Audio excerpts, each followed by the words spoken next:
Last Saturday, Sean Strickland defeated Abus Magomedov via second round TKO, this being his second straight victory following his decision win over Nasruddin Imavov back in January.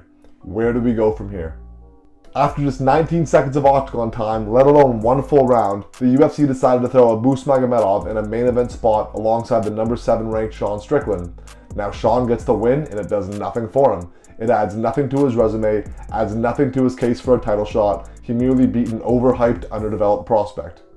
If his opponent was, say, Paulo Costa, who was also fighting an unranked prospect with one UFC fight, he would be in the title conversation along with the winner of Duplessis vs. Whitaker.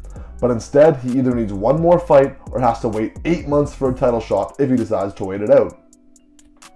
But what if the UFC does give Strickland a title shot? Does that mean that Paulo Costa has a good case for a title shot if he beats Ikram Aliskerov at UFC 291? Because if he beats him, he's in the exact same scenario as Sean Strickland.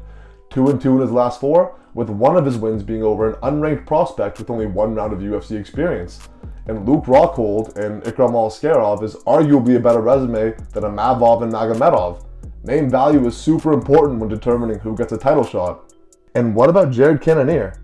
Cannonier is coming off 2 straight wins, one of which being against Sean himself, and the other against Vettori, who is a far more established fighter than both Magomedov and Imavov.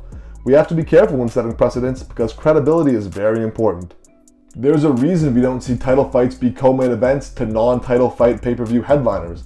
If that were to happen, the UFC would lose all credibility for not respecting their champs. The same applies here with title shots. If the UFC proves that Dana White privilege is a real thing, then fighters are going to be reluctant to fight for the UFC. We have to be very careful here if the UFC decides to give Sean Strickland a title shot.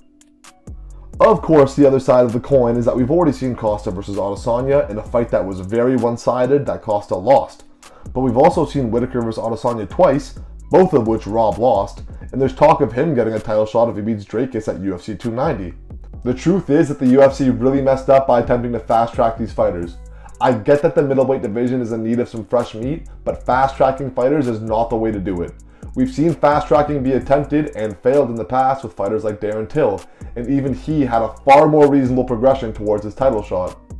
But after a big win over Stephen Thompson, the young Darren Till was pushed into a title fight with Tyron Woodley over the interim champ Kobe Covington, and he got outclassed. Not only did this ruin the UFC's new star, but it also may have shocked his confidence as he went on to lose 4 of his next 5 fights. Now he's out of the UFC and is a prime example of what happens when you try to fast-track fighters. Now compare the fast-tracking of Darren Till to Sean O'Malley's slow and steady rise to the top. Sean has taken his sweet time on his journey, beating increasingly difficult fighters all the way up to the number 1 contender and becoming a ginormous draw in the process. Now he's fighting for the title with a far more diverse skill set and more experience than Darren Till was. I understand that the UFC might be trying to capitalize on the international market with these fighters, and they've done so successfully in the past with fighters like Chimaev and Khabib, but fast-tracking these fighters is not the way to do it.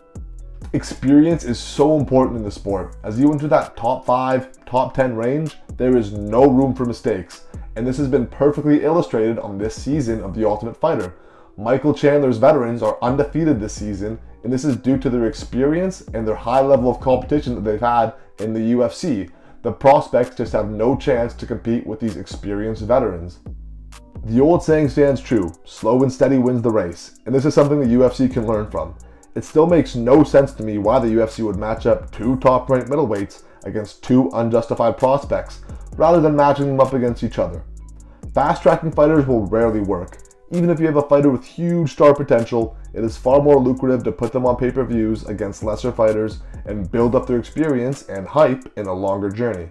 Because the minute they lose, the hype train is derailed, and there is no easier way to derail a hype train than to throw an underprepared prospect into the octagon with a top 10 fighter, while simultaneously doing nothing for the winner's title case and making the division stagnant.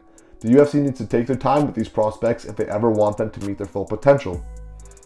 Thank you for watching this video. I hope you all enjoyed. Please be sure to like, comment, and subscribe for more MMA content. And please be sure to follow us on our social medias linked in the description below. Thank you all, and I'll see you all next time.